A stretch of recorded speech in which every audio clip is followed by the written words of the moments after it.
I saw Patrick like this. But you said... I'm like, I'm shake, nigga. This is why I'm here. 46. I'm from the Rucker, punk. I'm from the D3 to shoot the three. I'm above the rim.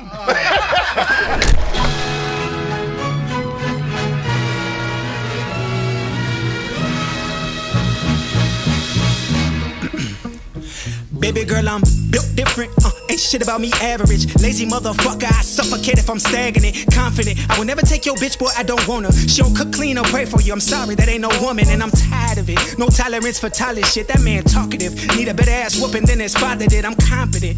I'm a savage, not a scavenger. Baby, that ain't Febreze. What you smell is dry lavender. I'm a warrior in the garden, not a gardener in the war. No shortage, I ain't starving. Get the harvest from the soil. To carry out your call and make you a target in this world. So this part of the song go out to all the boys and girls. It go, black man, get your cash. Get it fast, but they blast at you. This your chance.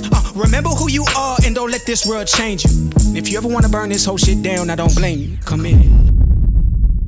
Yo, what up, everybody? Welcome back to a brand new episode of Real Writers of Hollywood. We got somebody in the building. He's our brother, our friend. We love this dude. He's an incredible actor, writer, producer, businessman. Point guard. This dude does it. Former point guard. Agent? Probably current point guard. Shit, we don't know.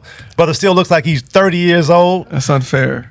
In the building with us today, Mr. Duane Martin. Cocoa Butter Martin. Ali Watson. What's up, Cocoa Butter? He listen. Amongst kings. Let me tell you why this is great. He don't do interviews. Don't do interviews. He doesn't. So Why this not? is a pleasure to have you Why here, not? sir. Why do you not do interviews? I don't do interviews because my purpose was not to be famous. But you want to play basketball with the Knicks. After that is when he didn't want to be famous. So when you was on Out All Night, you didn't have a publicist? No. Well, you think I can knew do that about this playing show, NBA didn't basketball. You could have stayed. There's some people that's like that 12th man on the bench. You know, Jack Haley, didn't nobody know who he was? Jack Haley. You got a ring, though. No, but there's sometimes you have to actually do promotions for the show. Yeah. Right, but you don't. Remember we all went to New York to promote Real Husbands of Hollywood? Yeah. Who wasn't Up there? front. You weren't there? I didn't go. But that didn't make no sense. You said, remember when we all went? But I wasn't there. You know, because there was enough of us. Like Right. nobody. Okay. I was. You know, I'm Michael Bivins. Ain't nobody gonna forget me.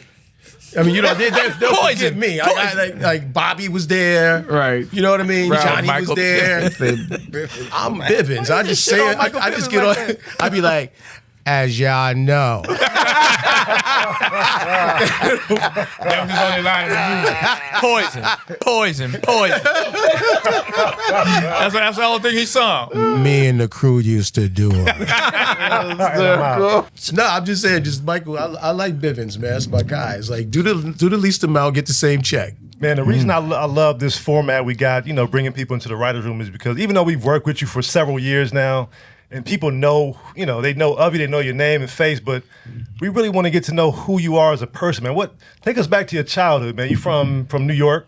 Brooklyn, Brownsville. Like, what was Duane Martin like as a kid? Like, what did you just want to ball? Like, what was your thing as a kid growing up? That's all I wanted to do was hoop. The Rucker. That's all I wanted to do was hoop and shoot dice for drug dealers. Okay.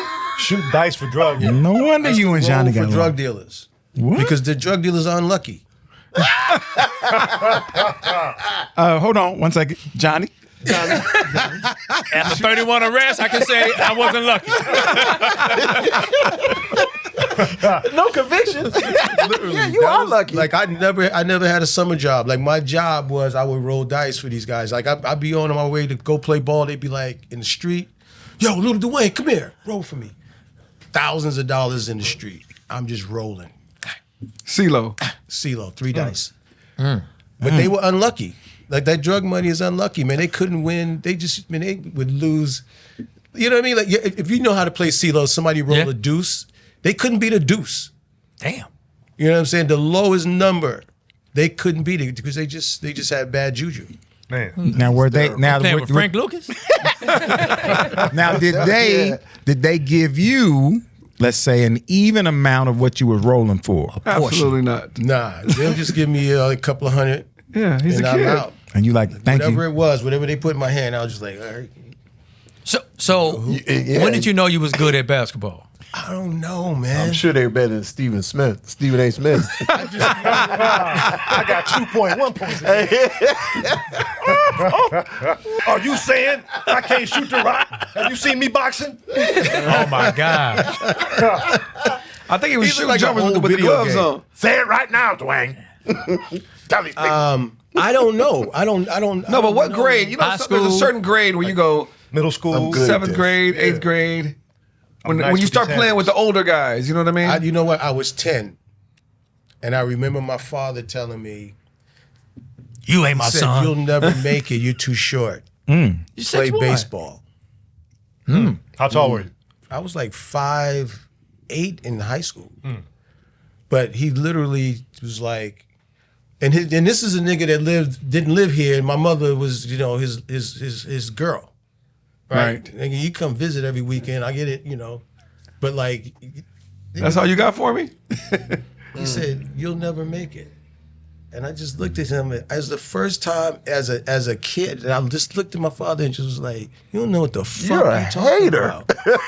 So you should have said you'd never make it. Do you know what I mean? still You'll never hear make it that, in this house again. Do you still hear that criticism today, like in your head, as like motivation to keep? Is that still driving you, or have you gotten? I knew it hooping. Like I was like, this dude don't really know, you know what I mean? He's been to one of my games in my whole life.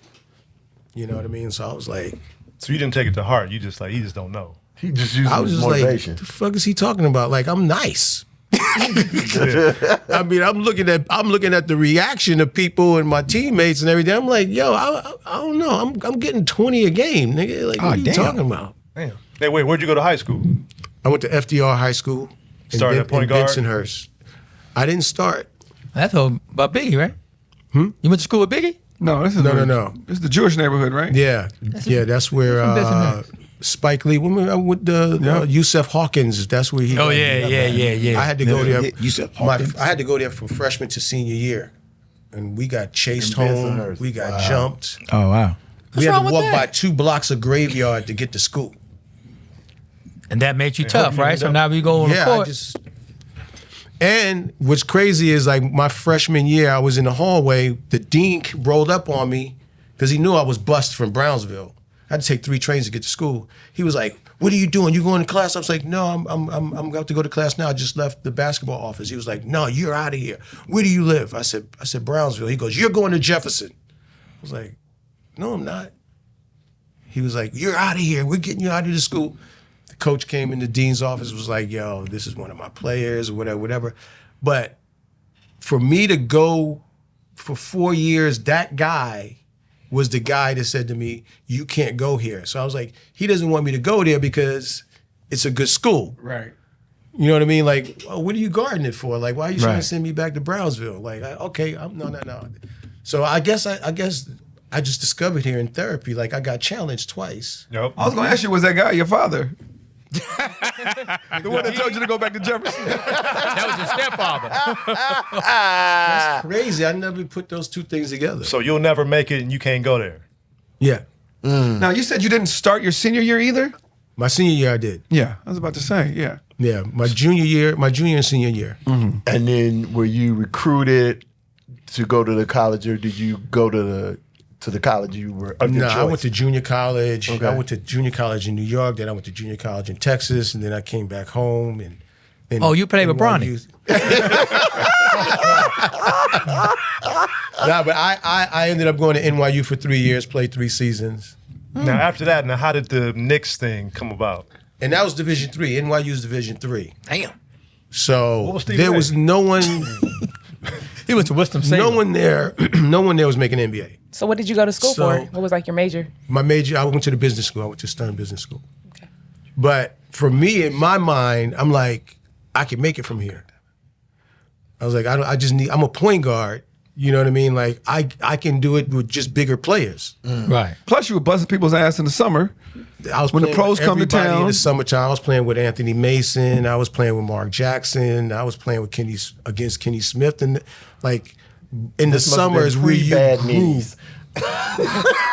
Yo, let me tell you, Kenny Yeah, that nigga Smith needs his own used to backwards. be- Yeah, he was nice Fly. at North Carolina yeah, he's like and Houston. his ups was crazy. He's from New York, right? Yeah. Yeah, these are all New York, like, Okay, yeah. legends. But no, I ended up graduating from NYU. I went to the Sixers first. They sent me to rookie camp. It was like a invite thing. Went up there. They cut me in one day. Well, you know, I need specifics. Who was there? Scott Brooks, Wow. The white boy? Hersey Hawkins. Wow, he was nice. Okay.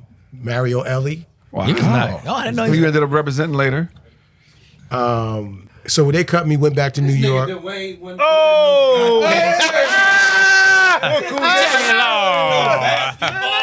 Jack it long. Shaq.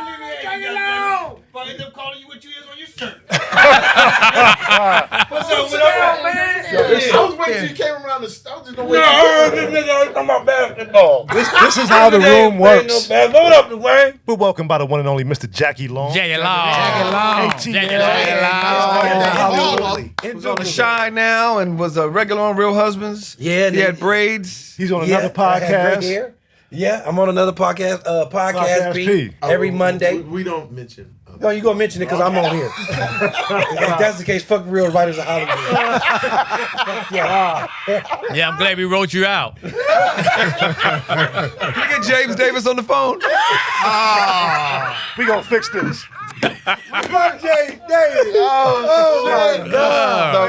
finish with the way. Go ahead. So Went how you back get to the New York, played in all the NBA tournaments. The team I was on, we won everything. And so Who was your average? Knicks saw me. I don't know. I was coming off the bench behind Mark Jackson Oh, okay. at the time. I can respect that. But I had 46 one game in West 4th Street. Damn. In that when we played in that league. So the Knicks were there. They were like, "Yo, come upstate New York. We're working out.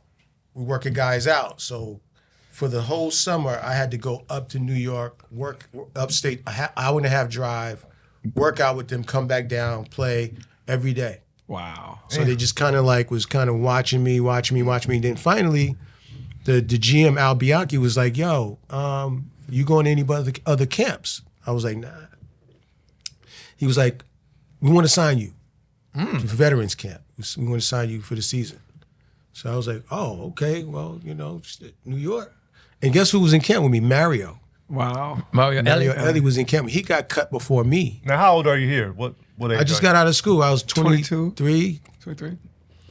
And so they signed me for the season, and then I had a cup of coffee, and they let me go. But the thing I'll take with me is like the tragedy of it all is getting cut. First of all, being there from Division III was like, Yes. Yeah. Yeah, it's a huge accomplishment. Like you and Dennis my Rodman. nickname is Shake, right? That's from hooping. Oh, your bad business deals. So they put me on the first team. So I'm playing with Ewing, Oh, shit. right? So I'm a rookie. I'm playing with Ewing. So wait. I need to hear everybody. Ewing is Ewing Derek was Harper there. there. Johnny Newman, Trent Tucker, Kiki Vandeweghe. Oh, that boy was good. Oakley there. Oakley was there. Mark Jackson, Rod Strickland. Gary Anthony. Greg Anthony. No, And not they yet. cut you like they did Oakley after he quit playing. He carried that nigga out. Like it was New Orleans, like a New Orleans funeral. Sir, can you get up? Nigga, there's no casket. They just They carried that nigga out. I was like, is this Tremaine? What's going on? yo. How about that though? Like the legend A legend. in front of everybody. Right. Was he really a legend? Yeah. He didn't. He was Wait, the wait. enforcer. He didn't win Knicks, shit. he He was was, an in Chicago, enforcer, man. didn't win. Okay, You got him close. maybe I'm wrong. He didn't get no rings in Chicago. No. You didn't get could a be a Onion legend. rings. You could be a legend and not win a ring. You didn't get a ring in Chicago? Barkley's not a I mean, legend. Barkley, yeah. Barkley. Nigga, he's nowhere near He don't have Barkley. no ring. I'm just saying you could be a legend and not have a ring. I thought he got a That's ring true. in Chicago. Oakley don't have no rings. I thought he got a ring in Chicago. No, he didn't. Oak didn't get a ring in Chicago. Nope. Oh wow, I thought he had a ring. Boom, playing with these guys. You got Ewing. Yeah, I got Ewing in the post. I'm on the wing. I got the ball, and I'm going at it. I'm like, All New York. Yeah, you getting it. You was way above the rim. You was getting it. You. fucking Stu Jackson goes. I'm like, he goes, You got a Hall of Famer on the post asking you for the ball. We got 24 seconds to shoot the motherfucking ball. Because And he's watching you dribble. For what? Get out of here. Give me the ball, Shaq. Oh, all right. Yeah. Back on D, it's like, yo, what a humbling moment. You know what I mean? And I saw Patrick like this. But you said, I'm like, I'm shake, nigga. This is why I'm here. I'm from the Rucker, punk. I'm from the D3 to shoot the 3. I'm above the rim. okay, so dreams deferred. No more basketball. Right, because Actor. you didn't go play overseas. No. You didn't try to go to no other camps the next season. Why not? Yeah, why not? You got an agent. No, I started acting. I got lucky and I ended up. So a friend of mine that went to NYU was an actor. He was on the Cosby Show. He was like a reoccurring dude on the Cosby Show. We used to hoop. He was like, yo, come with me on this audition. I was like, all right. And he said, we'll go out to dinner afterwards or whatever. I was like, all right, cool. I go there. I'll be like, yo, what do y'all do when y'all go in there? He goes, well, they'll tell you what to do. He goes, why don't you go in there? And I was like, how am I going there? He goes, just sign my agent's name. Go in there. I signed his agent's name. I go in there. Remember Reggie Blythewood? Yeah, sure. Gina's He was in the audition with me. acting. Yeah, he used to be an actor. Reggie Rock? That's where I met him. Oh, shit. Wow. That audition. I go in there, they're sitting on the couch. It was like, pretend somebody scored a touchdown. And they go, touchdown. We go, da, da, da, da, da. Get a call the next day. Hello, Duane? Yeah. Who are you? Duane. It's like, he said, I'm Brian's agent and you signed my name. You can't sign my name. He goes, but I'm going to do this commercial for you. You got this commercial. I'm going to do this one for you, but don't ever do it again. And that's how I got my first commercial. Damn, What was the commercial? It was North Carolina National Bank. The dude Never never heard wanted of to it. sign you after Huh? getting the commercial. He never wanted to sign Well, you. what happened is my boy told me about another commercial. So I went and did it again. You signed your name as I signed, you signed his, your na- name I as signed his agent? name. And it was, Well, I ain't gonna never let you be my friend. It was for a Pizza Hut commercial, but they were casting for 3 nationals in this one audition. The dude called me and was like, yo, come in, I want to meet you. You just got 3 national commercials. Oh, shit. The same agent or somebody different? Same agent. he okay? He okay with it now? That's how I got into business. He wanted to book that money. That's how I got into business. I don't tell nobody. Started 'cause- doing Do that. you still know that man to this day? No, he's in New York. He's out of the business. His daughter's in the business, but when I came here, I got an agent here, and I still have my same agent that I had 30 years ago here. So for those of you guys who don't know, that first commercial he was talking about was North Carolina Bank. National Bank. Yeah. So, but that was a regional commercial for the North Carolina state. Yeah. So when he's saying national, these 3 commercials he's booked is going to be seen across the entire country. 3. And that's what commercials. That's what commercials used to pay. They don't pay nothing now. Remember they used to go $4, $4, $4. $4. That was one of those. Our first pizza is Regular price, and up to 4 more pizzas are each. $4. What about a super supreme, a meat lovers, and a pepperoni pizza? Regular price, $4, $4. How about a That's pepperoni? before Jared and the $5 foot loan. Oh, and all right, so I'll bring just up just Jared. finish it. Yes, Okay. please. So I'm working in a video store during college. Me and Brett Ratner. Yep. Oh, shit. Because we went to NYU. He was in film school, so we was working in a video store. My high school coach owned a video store, so we worked on 21st and 2nd Avenue. We're working there, delivering videos and stuff like that. So this little Italian lady, about the size of my mother, she's like 4'6", coming there with a fedora, like a trench coat. And she worked uptown, so when foreign films used to come in, and new releases, I used to save them on the side for her. Because I just dug her. I liked her energy. So one day she comes in, I give her a tape. She was like, yo, what are you up to? I was like, I just did a commercial. She was like, I thought you was a ball player. I was like, no, I got a commercial agent. She goes, oh, I'm an agent. I was like, well, I already have an agent. She said, no, I'm a theatrical agent. She said, come up to my office and we'll talk. I went up to her office. They signed me. They send me out for an audition for an ABC series. I go. had to be a high school basketball player that's girlfriend got pregnant and I was mad and blah, blah, blah, blah, blah. Turns out I go to a second audition. I go to sign in at the YMCA. The names on this audition is Isaiah Washington, Perry Moore. I don't know if you guys remember Perry Moore. And I was like, yo, this nigga Isaiah Washington must be nice. You know what I mean? Like, that's who I'm going to have to worry about right there. I get there, it's Isaiah Washington. And his face, he got the monkey face. Like, he got no hair on his face, and he looks 39, right? Playing a high school student. For those of you who don't remember, Isaiah was the brother that was on Grey's Anatomy. What had he done before then? What was Spike Lee movies? Oh, Yeah. okay. Get on the bus. Serious actor. Get off the Serious bus. Great, and he's a great actor talented. too. I was like, oh, that guy. Yeah, hurricane But I was like, season. I don't know, I may be able to beat him out because he don't look like a high school dude. So we play ball. I drag everybody. I get to come to L.A. They fly me to L.A. But first the agent says, "Hey kid, you're going to L.A. Like I just did a deal for you." I was like, "How much am I gonna make?" She said, "You're gonna make $25,000 a week." damn. I was making like $4 an hour. And you was 444. I was like, "They're gonna pay me what?" I was like, "If I knew that, I would have choked." I would have choked. Damn. So they fly me to LA. I get to the audition. I meet Tisha. I meet Jada in the audition. Wow. And in my mind, I was like, oh, snap. And what was this for? This is for a pilot called Mo's World. Tell him who Mo was. Mo was Bud from Cosby.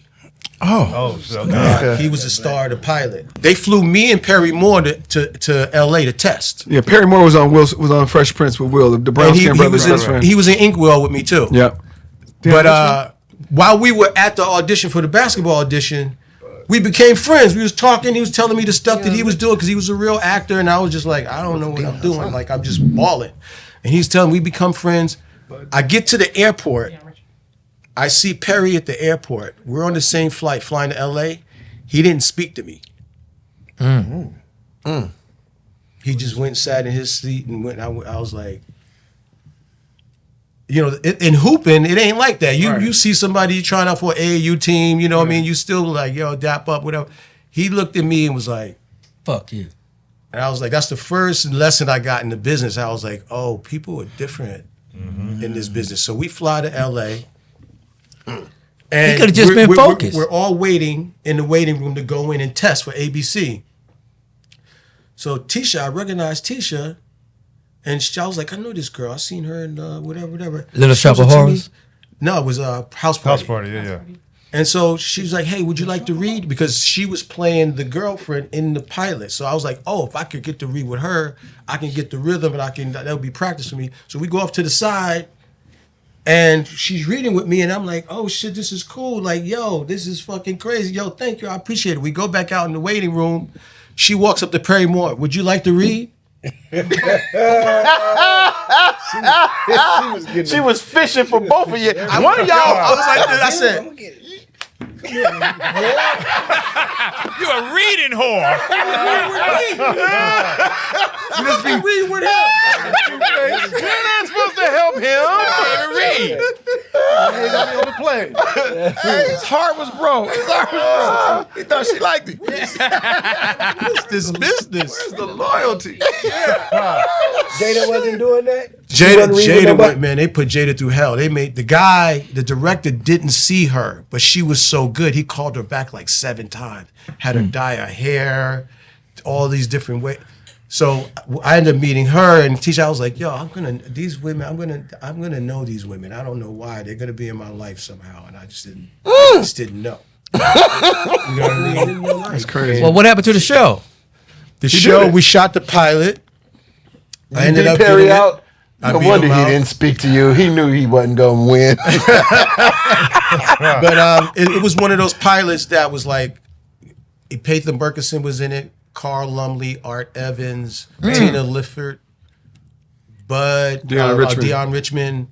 I mean, Tisha, No, it was Jada. star-studded. What network was it for? Crazy. It was for ABC, but it was about a kid who was a ghost. Oh. And ABC was like, nobody want to see a dead kid, because he would visit people in their dreams that lived on that block. Right. And it was too early. Ghost wasn't out yet. So it was a little too Sixth early. Sense wasn't out Ahead of yet. his time. They didn't want to see a black ghost. Yeah, that was a Ghost. scary black ghost. Then we had ghosts on them. Then we had ghosts on Empire. I mean, on Power. I mean, it's too many ghosts. So wait, so all these connections, how did you guys stay in contact? Did you guys exchange numbers, or you just happened to bump into them down the road? No, we just exchanged numbers. Jada had just moved out that month, and I came out that month. Did you stay? No, I left and came right back. Oh, you knew you had to be here. For pilot season. Right. So I came right back, and I was like, I'm going to give myself 2 months and see if I get something cool. If I don't, I'm going back to New York. Now, are you taking That's how class? fucking dumb I was. You got to be delusional. I was saying the same thing. You Damn, got to them niggas fucking dumb. be delusional. Are Like, you taking classes at this time, or No. you just winging it, just going in there, just natural talent? Damn. You were booking stuff quick. Yeah, I ended up getting the Patti LaBelle show with wow. Morris and Vivica. Out all Out night. all night. I did warm up for that White show. Man Can't Jump. White Man Can't Jump. I was about to leave. Wait, isn't Above the Rim before White Man Can't Jump? No. White Man Can't Jump was my first movie. Right. And so I gave myself 2 months. I was out here for 2 months auditioning. I told my agent, I said, yo, I'm going back to New York. She was like, whoa, before you go back, because I had already auditioned for White Man Can't Jump. Right. And it's been like a couple of weeks. Right. We did you audition? Mm-mm. We had auditions at the Hollywood Y. So Ron Shelton wanted to make sure you could play before he even read you. Yeah, because he's a real Ron Shelton's the director writer. So I go to the audition at the Y. So they had 3-on-3. Rob Lowe is about to guard me, and I'm like, oh shit, I know this guy, right? I was like, I said, oh yeah, because he had the sex tape out and everything. Yeah. I told him, I said, hey, you don't want to guard me. He said, yes, I do. Nigger. I shook this nigga into the wall. I shook him into the fucking cushion. So you fucking arrogant bastard. I try to warn you, like you I'm don't gonna make wanna you look guard bad. me, bro. Put that You on don't your wanna sex tape. guard me. It's gonna be called a shake tape. Oh my goodness. It was a wild beginning. It was a fucking wild beginning, bro. Like That's all so that funny, stuff man. Connected and I You had ended up nothing to do with helping. it. You read from Wesley's role, right? No. Just I read from players. the one in me and Nigel. So my agent called. Any player you The casting agent was like, yo, Dwayne's about to leave town. She said, tell him don't leave town. We got a role for him. We don't know which one yet, but if he leaves town, we're not gonna hire him. Oh. Damn. Because they would have to pay the relocation Takes him back, yeah. and put me up.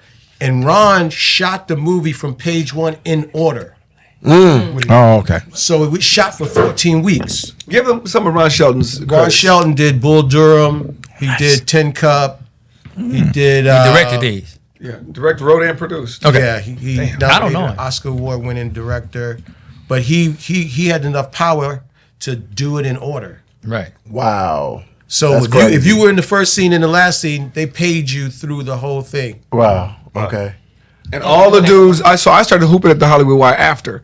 So all the dudes in the movie used to hoop at the Y. I'd be like, yo, and yo, and yo. Yeah, it was great. You was like that, Chris? Huh? You can ball like that? I could ball with people who are like that. Oh.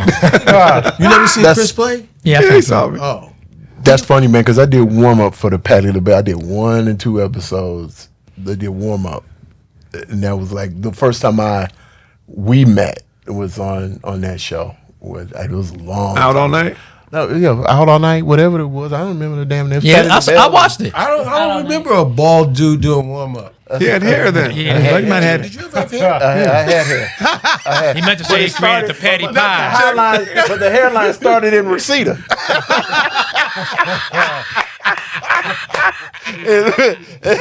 That was before Beijing Black. You just did it with a marker.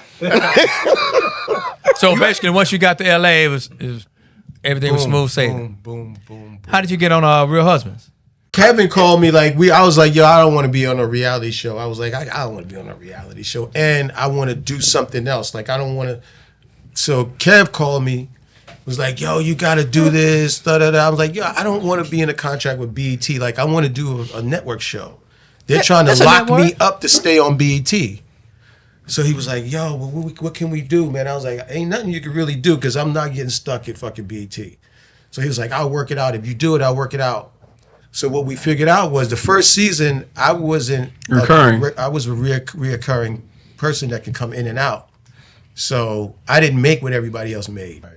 When you said you didn't want to do a reality show, when did you sort of discover that this wasn't that? It was when I said, Duane, this ain't a reality show. Hilarious. When he said, we're making fun of ourselves, like you're gonna let somebody else get the best joke on you, or you're gonna get the best joke on yourself. Right. Mm-hmm. Like that's what we're gonna exaggerate the truth. Mm-hmm. You know, like think about like a fat dude going out to Conan O'Brien, right? He's 450 pounds and he sits down in the chair and he goes, whew, I need to get in the gym. A friend of mine say that all the time. It's like, don't you want to be that guy? Like you, because the audience is thinking it. Like you done fucking wobbled over to the chair. Hilarious. You know, and I thought that's what this show is. It's like before I let the media spin some shit about me, I'm gonna spin it so crazy they don't want to touch it. Right. Let me tell you, that guy better be legit. Hey, look, B, just stick with me, brother, all right? And I'll tell you what, you'll never have to worry about Nicole claiming you as a dependent ever again. That's very funny, Mr. Campbell. Oh, all right, Mr. Parker. All right, Mr. House Party. Mr. Streetcar. Mr. Boomerang. Tyler Perry's Night Nurse. Will Smith's Cabana Blue. Well, I'm a firm believer in when you got writers, whatever they write, you do that shit 110%. Right. Mm-hmm. You show them that you will fall on a sword for them and you ain't gonna sabotage their joke. Even if you don't think it works, you let them see it, you let them hear it, because they done fucking paced around and did all of this. So Duane, out of all like the projects you worked on, this being the writer's room, was there any projects you worked on that you were like, it didn't represent, Black people, like the writers in the room were Black, and then you turned it down, or you like, nah, I need to bring some more people who understand where I'm coming from? I've always been a weirdo like that. Like That's true. I've always knew like who I wanted to be. So I didn't even go in for that stuff. I would tell my agent, yo, listen, I'm not, don't send me no slave shit. Mm-hmm. Okay, don't send me no gay shit. And don't send me nothing beating up on chicks. Remember, you wouldn't go out for dramas because I was just like, I wouldn't go out for dramas because I didn't want to work those hours. I wanted to see my kids. Remember, we said we didn't want to get fat and start smoking cigarettes. That too. Everybody I knew in an hour drama was at this craft services like this. And action. And they breath stink. They don't know it. Motherfuckers be getting close. They be like, your breath is hitting me. And you're close enough to feel it. I feel your breath. Your tongue is You've smoking. been on stage. You got voice. You didn't go out for dramas? Nah. I'm trying to think. I only did sitcoms because I was like, look, I wanna be off on the summer. I want to do a movie in the summer, and I want my same parking space. I want to build. I want to get the script on Monday and have it be something else on Friday. Like I like that process in front of 300 people on a Friday. It's like a game. Like Right. That did it for me. That was like the closest thing to playing ball. Go ahead. No. Now, I know you've done some movies. You haven't done any 1 hour dramas, D? You've done some recently, haven't you? Yeah, I did LA's Finest. LA Finest, that's right. Okay, what was the transition? What was the transition that made you say, "Hey, man, I like this one. This is one I can finally do," or is it that your life essentially changed and you were able to make the transition? It was two things. One, the climate changed. Sitcoms died. Sure did. Yeah.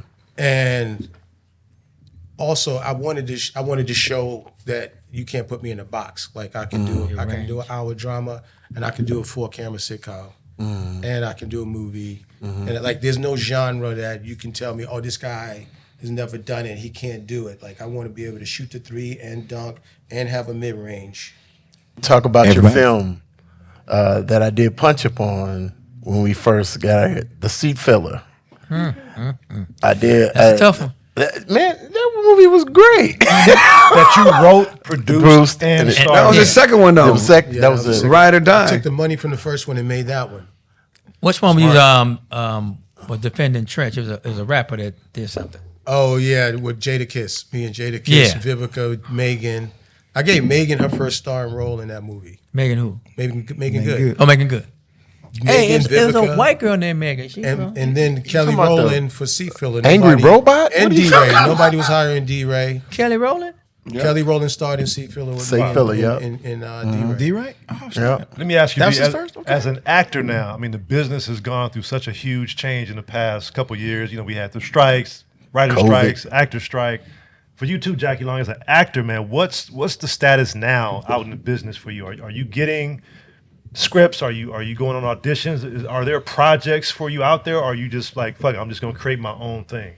Well, when the strike happened, I was, like I say, blessed enough to have a podcast at the time to keep me in the algorithms and keep myself going. But I've been auditioning, man, since the strike's been done for like good projects. Like what kind of projects? What kind of comedy dramas? I've been going out literally for everything, like some Tyler Perry joints. Ray J on Ice. No Ray J. Seat Filler 6. No Ray J joint, man. In the midst of that, when we had the strike, I Cirque the Money Team Soleil. I did Power. Okay. I did that when it always was the works. strike. Stay working. And Jackie works because Jackie is probably one of the most fun, down to earth, Nice down guy. to do whatever. Versatile. Versatile, just like a pleasure to work Thank with, you, man. man. Always like, what you need? I got you. Well, here's what's funny about Jackie. You'll be watching TV, and Jackie's body of work, the range is, it's like he'll do the Martin Luther King story and the Rodney King story. He ain't lying. I like working, man. I used to always watch Samuel L. Jackson. It didn't matter what he was in, Right. and how big the role was, or how low the budget was, small. He just stayed working on his craft to me. Like that's how I always seen him, and it's like it didn't matter what it was. He was a different character, a different funny comedy, whatever it was. He did it. And I used to always say, "Damn, he don't care what he do, but he just keep getting on." He film. does everything. And I was like, one day I don't care what it is. I know people always think like, well, you can't do this because you doing this now, and you can't do this. But I look at it sometimes. I wouldn't even sit there and lie and say I haven't been like that. But it's some things I'd be like, you know what? If I was the producer of this project and I wasn't in it, I'm still producing it. Right. So if I had a little part in it or something to do, it can probably help the movie to be what I want it to be.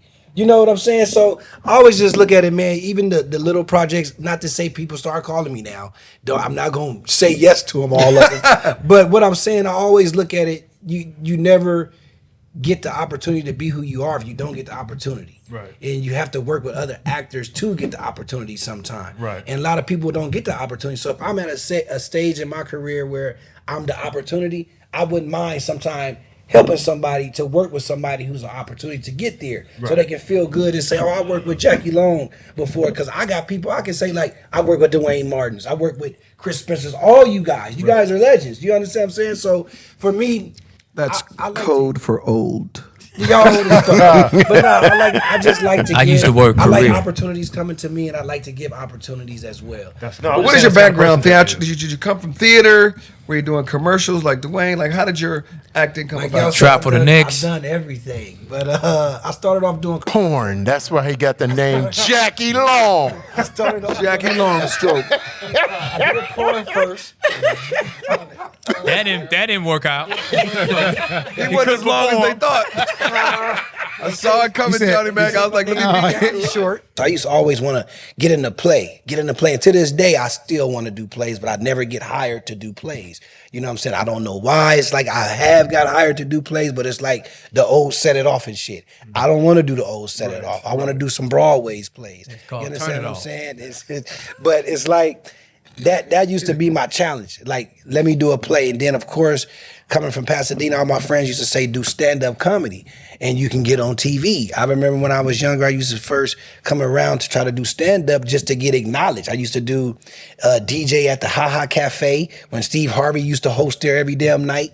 And yeah, you don't even remember that. See what I'm saying? I used to literally be the DJ over there. And and I used to always say, if I come here enough, of course, if I'm going on stage, I didn't know how to be funny. I just knew I am funny, but I still didn't know how to be funny. I didn't know. I always thought comedy is the hardest challenge in the world to me. I can make y'all laugh now, but you meet an audience that you don't know if you can make them laugh. And you have to stick with something. Because I can say something at the house, my friends like, that shit funny as fuck. But you get to the audience, they looking at you like, the context. What are we going? So when I used to do stand-up, it was always like a love to get on TV. When he brought up Brett Ratner, I used to always be around Brett Ratner. He used to introduce me to so many people that used to just give me I met Jackie Chan through Brett Ratner. I met Michael Jackson through Brett Ratner. I met like million people I can say that I met, and it was because of Brett Ratner, hanging around him, being around him, just being when he was shooting stuff. He put me in the Mariah Carey video, and he put me to dance with her, and she pushes me out the way. It was like, man, all I can say, I've had a grateful life and a career, and it's not done. And it's a lot of other stuff. Like, I could even talk about The Shy, how that came to me. I seen Lena Waithe at Evan Ross' house, and she's kind of mad at me. She's like, I ain't fucking with you. You don't ever call nobody or talk to him when you say you gonna hit him. And I just told her, it's like, I don't know what to say to you, Lena. It's like, I'm gonna be asking your ass for work, or how can you help me write something? So I told her a deal that day. I said, for now, for the rest of my life, till I'm dead and gone, I will hit you every Saturday. I don't care if I'm in jail, I'll find a bootleg phone, I'm gonna hit you on Saturday. And literally, by me just hitting there every Saturday, and it just been, if I can show y'all all Texas, we just say, hi, what's up, how you doing, what's your day? Me doing that so much, my agent started calling me, talking about, are you talking to Lena Waithe? They want you on The Shy. This when it was the sixth season for 2 episodes. And I'm like, they what? She ain't never told me this.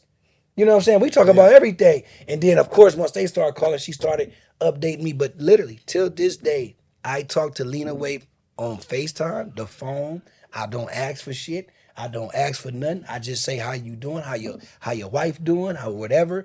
And we going about our business. It's a fickle business. Like, coming from sports, you know, and then coming into this business, you know, from my first experience when the nigga didn't even speak to me, you know what I mean? Like, gave me the wake up call early. Like, you ever on the freeway and you want to get over, you got your blinkers on to go to the right, and there's a car coming, there's nobody, you want to get over. This car don't want you to get in front of them. Mm-hmm. Like, they're not going nowhere. Right. Like, you're just trying to get over. They're like, no, not in front of me. Right. Yeah. That's me. Yeah. That's how people in this industry is as artists. Like, a lot of artists in this business, there's no fair exchange. Like, you could do something for somebody and they have short-term memory. Mm-hmm. It's not like hooping where it's like, yo, I gotta steal, you're gonna dunk, I get it to you, boom, I'll let you go dunk it. You know, we're in your hometown. You know, like how Kobe went to Philly and they was like, let's feed Kobe, let him get the MVP. Right. Like, Bron is in Cleveland, let's feed him. This business is not like that. People will forget as they're moving up. Yep. And what's happening is, and the change in the business is like 800-pound gorillas are doing business with 800-pound gorillas. Right. They're not sending the elevator back down. So how do you prepare for that? You've been in the business for so long. Like, how do you reinvent yourself and keep, like, you know, on this gauntlet of Hollywood? How do you gotta create. Got to. You gotta, and in creating, in betting on yourself, other shit come, like energy, like opportunity is looking for energy. It's like lightning is not gonna strike a plastic cup. Right. Oh, right? Oh. God damn, I didn't mean to say that. But you meant a plastic. But it'll strike a tree, right? It'll strike a person. It'll strike. You know, when you was in the South and you start thunder and lightning, what your grandma tell you? Turn all the lights off. Shut up. Because electricity is looking for energy. And when you're moving and you're doing something, even if you're not finished, even if you're just working on it, opportunities like, oh shit, over there. There's a light over there. There's some energy over there. Let me go sit next to this motherfucker. Let's go back real quick because I know people are gonna know, how did the connection with Will start?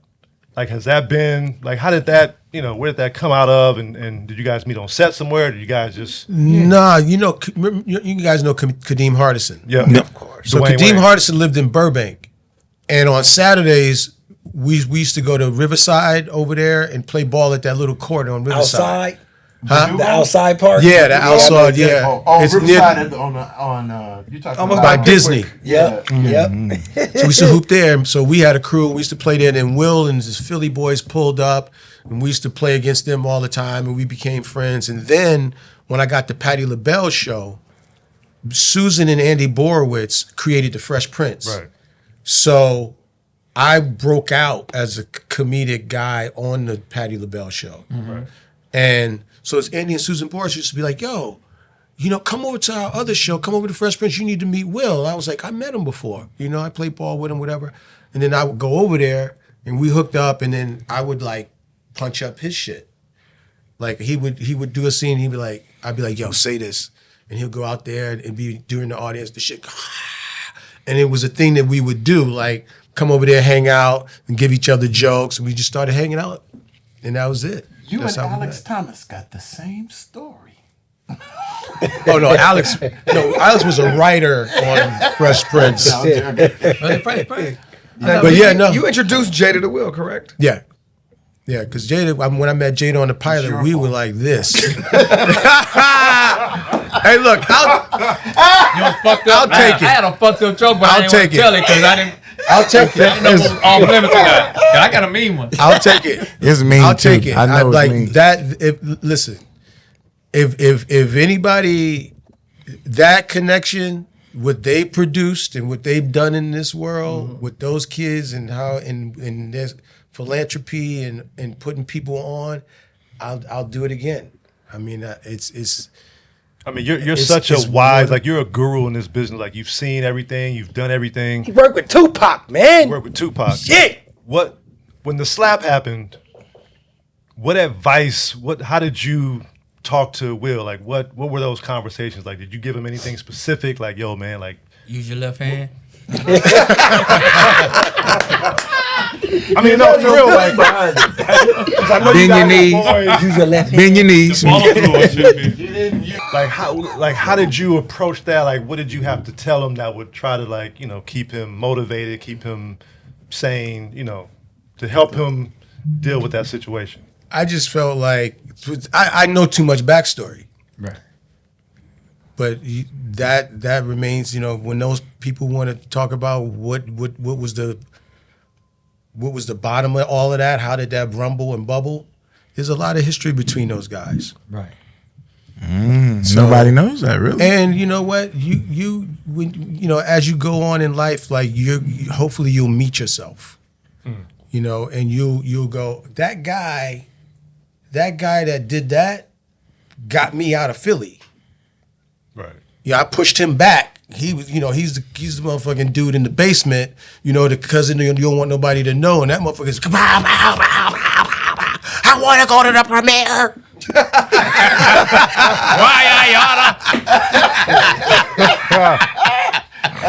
It's like, yo, you gotta embrace who you are, all parts of you, because you can't alienate a part of you. And you know what? The timing. You think about it. I mean, you think about the rise of this dude's career. Like, everything is just bigger than everybody else's. Everything is big. Everything is. You're gonna have big ups. You're gonna have big turnovers. Kev is the same way. Right? When Kev turned the ball over, it's a bag. Right. Like, he's dribbling off his leg with 3 seconds to go. It ain't no like, I walked. You know what I mean? It's like when you have big beings like that, like there's big wins and there's big losses, and you just got to figure out who you're going to be after. Like, everybody's on the table now. Like, who do you want to be? How you going to use it? When I saw that, the first thing I thought about was, if we were still on the air, what would we do? Oh, shit. What we had did if we was. Think about all the things that have happened. But every time something happens, I go, If we were still approach this. Think about Nelly at the Maga. Oh my God! And so by much- the way, that's how this whole thing came about. You know, we have this insane group chat.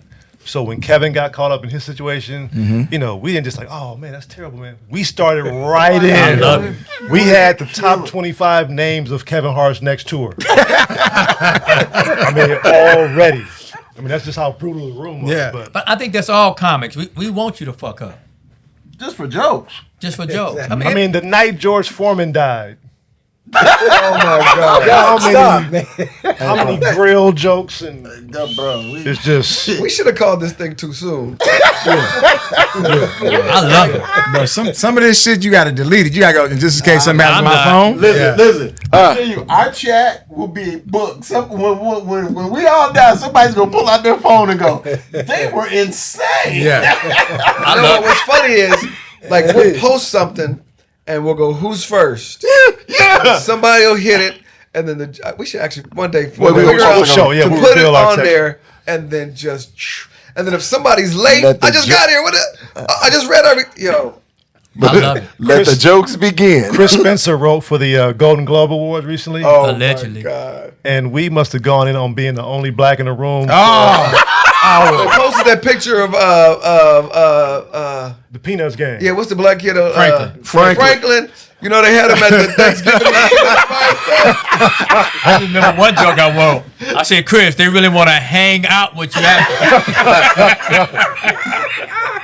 It's comedy. But that's what comedy is. You know what I'm saying? Tragedy plus time, but sometimes we don't wait for enough time. Tragedy and triumph. Time is too long. My But thing is, they took a behind the scenes picture of the writers' room, and Chris had on a yarmulke. I mean, we love both you guys, man. Honestly, man, it's always Some been a more than pleasure to others. work with you guys. You guys are professionals. You guys are incredible at what you do. I know, Duane. I know you got a bunch of stuff you're doing independently, writing, producing. Like, what else? What else is coming up for you? Not hiring us. That's it. You know I'll be calling you guys. I just decided to take the power back. Like I made my first two movies like 2000, 2000. Seat filler. Seat Filler and Ride or Die. Like I stopped after that, and I just was like, I just want to be on somebody else's shit. Go in, do my lines, go home. And now with the climate that's happening now, you have to. At least if you're going to go in a room with somebody, you gotta have something to sell. Right. It ain't just you no more. Like people are hiring their friends now. Like it ain't 800. Apparently not. 800-pound gorillas are doing movies with 800-pound gorillas. You got the Will and the Martins. You got the Wahlbergs and Kevin and Rock and Kevin, and everybody's looking for a big star to be a big star with them. Right. Like they're so like whatever happened to like you're the star, Yep. Right. No and Eddie you're bringing somebody, It's almost like some if cool they people fail, with you. Right. You can't blame them if they fail. It's Right. like we failed. You know what I mean? So no one person can get bounced down the rungs of the ladder. But at the same time, we've also talked about you couldn't do a movie with Chappelle and Chris Rock and Martin Lawrence and Mike Epps, and because then there's too many egos or too many paychecks or whatever it is. Like, Ocean's 11, all the motherfuckers was like we the like whites we do. need Yeah, the whites like, able why to do can't it. we do We that? need a piece of the action, or let's do it. We need another Harlem Nights. Let's not say, let's do it again. Let's But that, but for whatever reason, we can't do it. But that would Dwayne be had phenomenal. Oceans. I did, and they stole it. What was that? Ocean's 11. I had the first script I ever sold was a black Ocean's 11 at New Line, and the executive from New Line moved to Warner Brothers, had a meeting with me, and was like, "Listen, I know you wanted to be all black. I love this script. I'm gonna go get that script and bring it over here. Do you mind that we're not gonna cast it all black?" I was like, "Yeah, I do mind." He's like, "Why?" I said, "Because we don't have one in our library. You got a lot of them." And he was like, "Okay, nice to meet you, dummy." Hey, Tyler! Stole it. Wow. Stole the plot line, stole the setup, stole it all, and they went to court and lost. Wow. Which movie was that? Ocean's 11. Maybe the actual Ocean's 11. They stole the essence of the script, Right, I remember. and they just took it. That's what they'll do. They'll just take it and be like, "Come up the hill, Yeah. come sue me." White famous. It's like back end. It's like back end. Like, you know, you heard Bentley talk about, like, on the Jamie Foxx show, him and Jamie ain't seen no back end. Oh yeah. Shit, we ain't seen no back end. We sure the fuck ain't. Real Husbands was in Shanghai, Dubai. It's on Comedy Central. It's on Amazon. It's Peacock. on the And Clan I Network. call that, what the executives do to us, I call it come up the hill.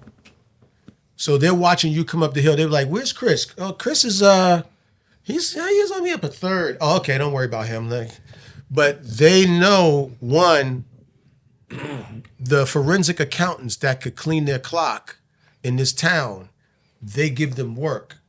So you can't hire them. It's a conflict of interest. So you got to find somebody outside of this town that don't understand how they cook the books and where the money is at. So you got Jamie and you got Sed and Steve and them. They haven't seen their back end because they're like, come up the hill, bro. How bad do you want it? And who you coming with? You know what I mean? And it's like, that's why in this business, you got to figure out, you want to make your money up front because you really not gonna see the back. No. Make your deal front Gotta heavy. get up front. Yep. Make it per episode. Make it on the sale. You know what I mean? Make it in bonuses that you can actually pay attention to. Like if you do a movie and the movie makes $15 million, you get $750 because they're not going to lie in the box office what it made. Right. So at each of those milestones, you get your money. But in the way the business work and it's been like that, they're not trying to pay you your back end. It's not fair. Yeah. Jiggy Long. Top that. Well, I'm gonna need some of y'all soon. I wrote a script called "Can't Make a Holiday." Y'all might need to touch it up for me. And I got a cartoon I worked on called Jackie Long. I need to get that, I guess, on BET. Christian, if one of y'all can help me with that. And of course, the Shy podcast will be out every Monday again, starting, I guess, next month. How's it working with Paul George? It's fun, man. Were you guys friends before? Like, how'd that come about? I met PG years ago in Vegas at a Louis Vuitton store with Floyd. I was with Floyd, and he came in there. And when we got real cool was when we went to the Playboy Mansion. And if y'all don't know, Paul George is a big time gamer. He likes the video game. So we connected at the party and was talking about just back 2K and Call of Duty. And ever since that day, I forget, Hugh Hefner was alive then, put it like that. We've been tight ever since. And how I came on the podcast, his assistant, YT, was like, yo, Pete thinking about doing a pod with him in Dallas, but they don't know. They trying to get one of the homies to do it, but they everybody's saying they want you on the show. And I'm like, shit, I do it with Pete. I don't care. I didn't know we was getting paid. I didn't know nothing. I just was like, Paul George, one of the top 10 players in the NBA to me. Hell yeah, I do it. Last question. I don't know if you have another. I know we're very close to where the studio is, to Altadena, where your people are from. Tell us about what's going on now ever since, Well, right now, that was Vibe Chris. That was Vibe Chris right there. I only did it for 11 weeks, so what?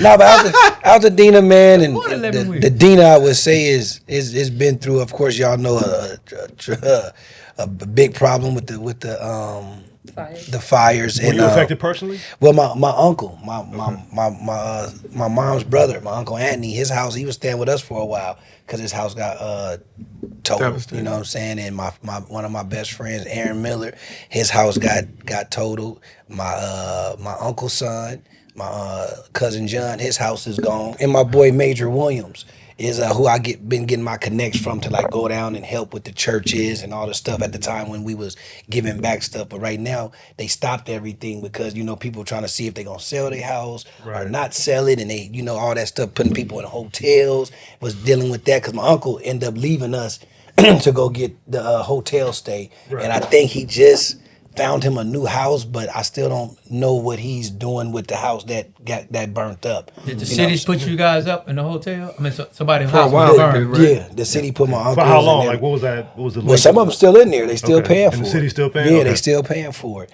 I'm about to move down there. But it's been tough and rough out there. But it's getting stuff. I'm glad that we're talking about this because I don't want it to die and go away. Because you know how black people is. You could be doing something and then it just goes off and brush off and nobody cares. Are most people really planning on trying to rebuild and go back? A lot of people are really trying to rebuild, because you got to think this is something that we would never even expect to even happen out here. So some of the people trying to take advantage of it and really do what they want, what's supposed to happen, and some people they don't even know what's going on. They just we'll do it. So for them people, I would tell them don't just do anything. Make sure you know what you're doing before you just sell your property And it was so ridiculous how ruthless some of the vultures were. Oh man! Like the firemen had real estate cards. They're like, it was crazy. But as they say, fire insurance as a motherfucker. As they say, the thing that we got going is to stay Dina strong, and I think a lot of people we've been doing that. Hopefully we don't have no more problems or anything. How can people get that merch? You guys selling merch like t-shirts? One of my friends I know from Dina, Al, whatever, he does all the sweatsuits and tell us how they can buy it. I don't even know his site, but I know one of his things is called Dina Love, I think. It might be under DinaLove.com, but if anything, we'll get it from you. We'll find it, put up on our site, because I know. And the reason I'm being I don't know the site. He give me all the shit for free. Right. So he want me to wear it on the podcast and all that stuff. So I get it for free. Is that one of them right there? This is one of them. Yeah. He give me hats, hoodies, everything, and all the Dina friends. I'm literally from Dina. I went to Franklin Elementary, Elliott Junior High, and both of them schools got burnt. John Muir didn't get burnt, but I went there, and I probably went to Pasadena City College for about a week. But that's crazy seeing your whole childhood. Pasadena County Jail. Yeah, man. A lot of things like when I drive by, if y'all was on my Instagram, like I was out there driving. It was like sad. Vietnam or something. Yeah, it really does, and it still kind of looks like that if you go can't even down. drive from Malibu no more. I had some friends and a frat brother that lost their houses. So man, that's my mom's church. 80 families. Oh my God! Because her church is off Fair Oaks. Right. And it's devastating. The house. And are they people stand in the church or? No, I'm just saying when it first happened, 80 families had lost 80 people in the church. From that 40 church. families from the church. Yeah. That's a lot. God didn't protect them? Huh? I think with Johnny. Did you hear what he just said? Wait, God did. I came with Johnny. He said God didn't protect them. Jesus. I'm saying. That's crazy. And that's how he's criticizing God. Text chain goes. That's how our text chain is, and that's how our show got canceled. That's the end of the episode. No more episodes. I told you it wasn't gonna be but 3 episodes, Wayne. Hey, we tried, Joe. We tried to do some shit. What was your favorite episode of Real Husbands? I'm gonna tell you my favorite episode with Duane. Say mine. It's getting hot in here. No, but it was Frederick Douglass. Die for the slave. That was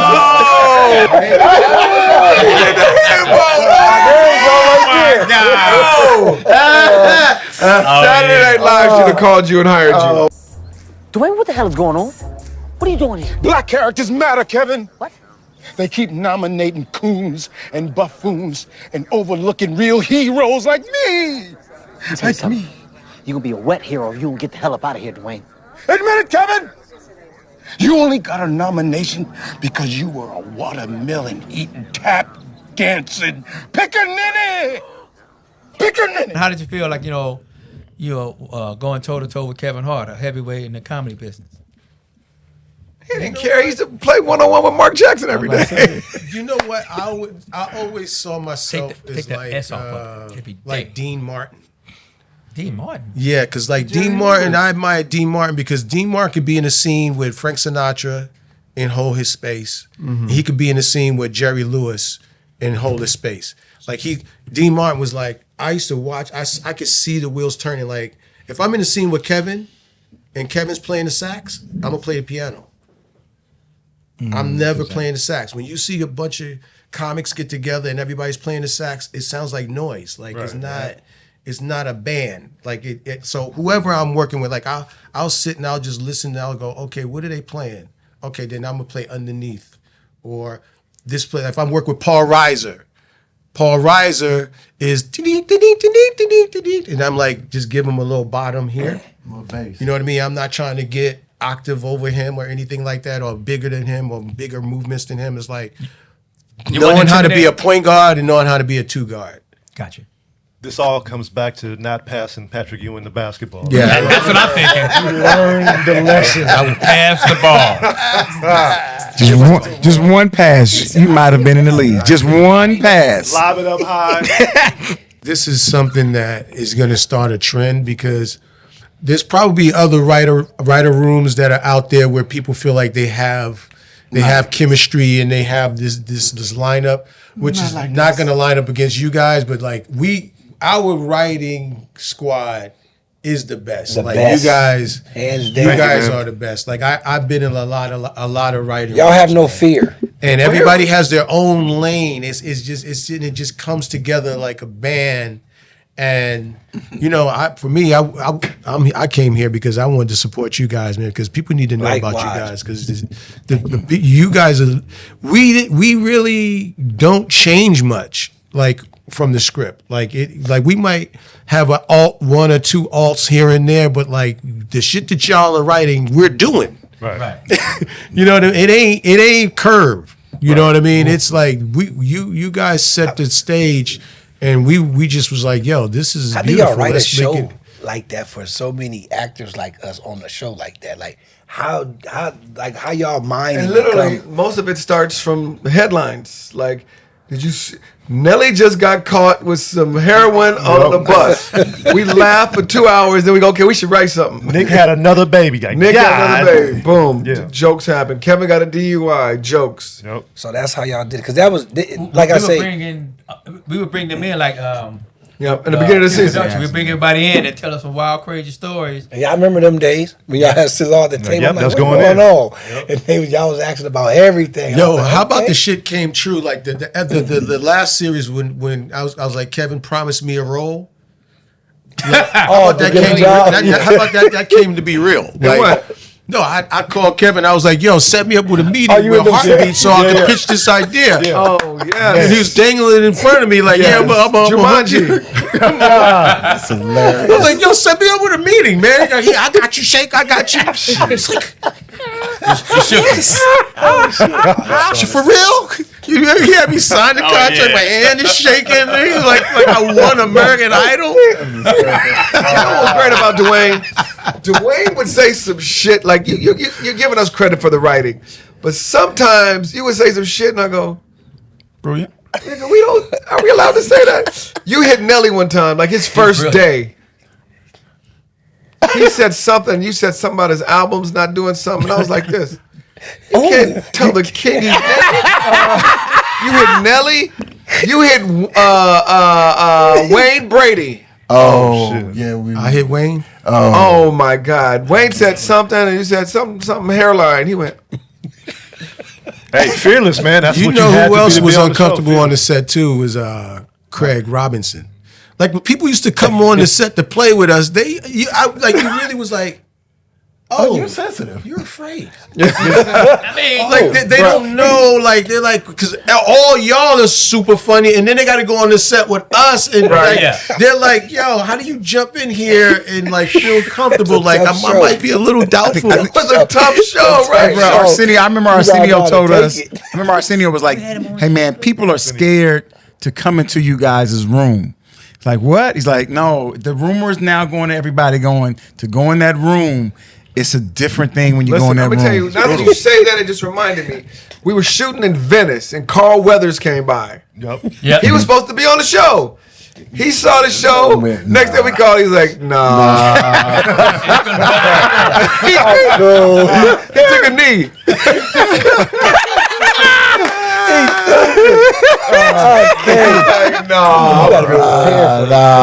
I'm gonna take the K on this one. Throw the towel in. Throw the damn towel. Throw the towel in. But it wasn't easy. an exhibition. That shit was not easy. And then we would whisper stuff in people's ears. Oh man! And then JB ass will go for a scene for 30 hours, and you like, yeah, he's still going, he killing it too. Where do I? Shit, can't jump in. We were scared to cut because as soon as you cut, it's gonna be like, God, it's right there. So much gold going on. And you can see people thinking like, don't just keep rolling, keep rolling. This Like catch everything. This is the only show that I hated to go home. I couldn't wait for, let's say we shoot 6:30 in the morning to hit. I'm there early. Well, by the time y'all got there, the set had better coffee, furniture than your house, so it was. I understood that, Johnny. I just love it. But the show had layers. Like first started with the writers' room, and then it went to the set. Yes, which was crazy. And then you see it on air. It's like every step is just bananas. You know what I mean? So it's just And you guys, I mean, you guys walk the fucking edge of like this is true. What's happening right now? Like what we're about to write about you. Yeah, we skirted that line real. Yeah. That's why we would have that first meeting. Like, what can we say? Yeah. And then you would tell us what we can't say. Well, we don't want us to talk and touch it, but we're gonna touch on it It's anyway. like that, sometimes you read the script, you be like, "That's what they think about." Here's what they think about you. Oh, Lord have mercy. Well, on that note, fellas, we gotta let these guys go. But I want to thank you guys for coming back in, man. You guys are welcome anytime to come through the room. You know, you guys are our brothers, man. We love you guys, appreciate you, and thank you to the audience for checking us out. This is another episode of Real Writers of Hollywood.